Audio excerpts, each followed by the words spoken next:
La vitrine 51.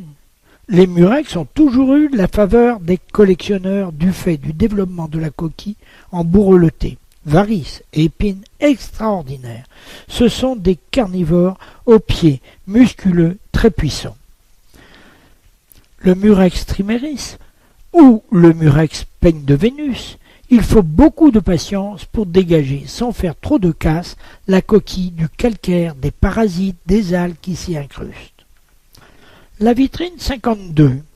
Toujours des murex, du très grand Ramosus au plus petit des Philippines et le murex martini.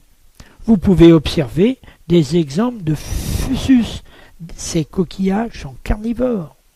Et en bas de la vitrine, le murex Ramosus, présenté est de taille exceptionnelle.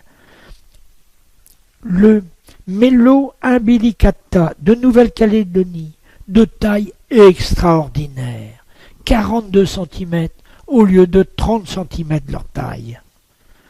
La vitrine 53. En haut, au centre, un très bel exemplaire de volute impérial. À gauche, la forme Robinsona est très rare. On trouve des volutes d'eau froide en Nouvelle-Zélande, en Argentine ou en Alaska. Elles sont parfois de très grande taille, mais peu colorées. Les volutes sont les aristocrates des coquillages. Beaucoup de ces animaux sont rares. La vitrine 54, comme la vitrine 53, que des coquillages d'exception, avec une rareté. Le Melo umbilicatus spécimen sénestre, unique, ainsi que des pectènes géants. La vitrine 55, à gauche, le murex alabaster. Il s'agit d'un exemplaire remarquable du Japon. Volute benali, le Conus vivei, le Conus milni varsi, le Cyprea barberi, Bernardi de Tahiti, sont petites, très rares, très peu d'exemplaires connus. Elles sont pêchées profonds. Je vous laisse admirer là aussi. La vitrine 56. Eh bien, continuons d'admirer. Cette vitrine est dédiée à l'art. Cette vitrine, vous découvrirez un bambou gravé, offert à M. Ségalin par Jean-Paul Oran, chef de tribu de l'île de Lifou en Nouvelle-Calédonie. Un corail rouge de taille exceptionnelle, le corail Turbipora. Et regardez autrement cette dentelle sur ce coquillage ciselé par un bagnard il y a plus de 100 ans en Nouvelle-Calédonie. Mais regardez encore. Les vitrines 57, 58, 59, 60, 61, les fossiles. Il est à noter que par le passé, tout était gigantesque. Bien des espèces animales ou végétales aujourd'hui disparues ne nous sont connues que par leur empreinte pétrifiée, conservée dans les roches. Ce sont les fossiles dont les plus anciens, 3,8 milliards d'années, nous ramènent aux origines même du vivant. Tout commence par un organisme mort venu s'échouer dans un dépôt de vase au fond des eaux.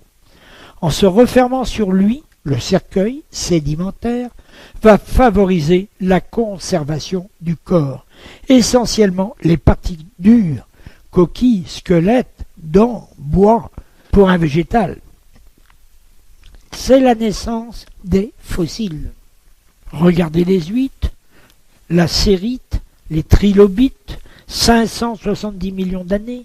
Les trilobites sont les plus anciens arthropodes, ancêtres des insectes et des crustacés.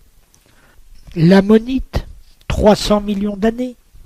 Les oursins, vers 700 millions d'années, apparaissent les premiers animaux multicellulaires, comme les éponges, les méduses. Tout cela est encore bien mou, bien spongieux, et donc peu susceptible de se prêter à la fossilation. La vitrine 63-64, les coraux. Les coraux ou riporaires, ce sont les animaux de base du récif.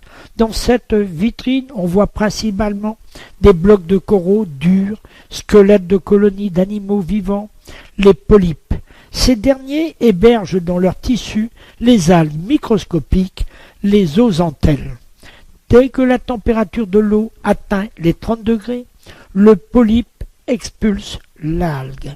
Mais il ne peut vivre longtemps sans elle et meurt donc. C'est la principale raison du blanchiment des coraux. L'écosystème le plus riche de la planète est en danger. L'homme se sert du corail en médecine pour la réparation des os, dans les atolls pour la construction, pour la bijouterie. Aujourd'hui, tous les coraux sont protégés. Il faut un permis pour les importer. La vitrine 65, nous revoilà vers les coquillages, les murex toujours. Murex et coraux, prenez le temps de les admirer. La vitrine 66, les volutes vespertillo, sauf celle du milieu. Notez les variantes de forme et de couleur. Ces différences sont liées au milieu et à la nourriture. La volute Festillaria festiva est une espèce rare chalutée au large de l'Australie. Vitrine 67,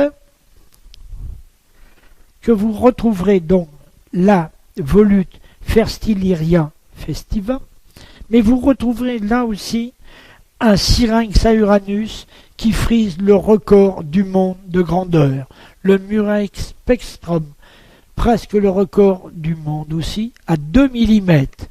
La volute nobilis géante, record du monde.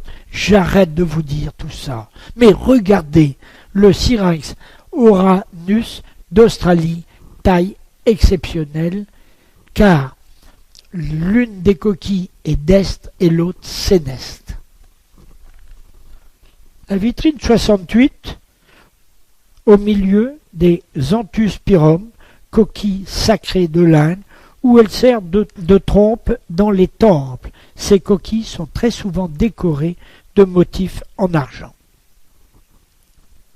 Prenez encore le temps de regarder aussi les coraux au bas de la vitrine.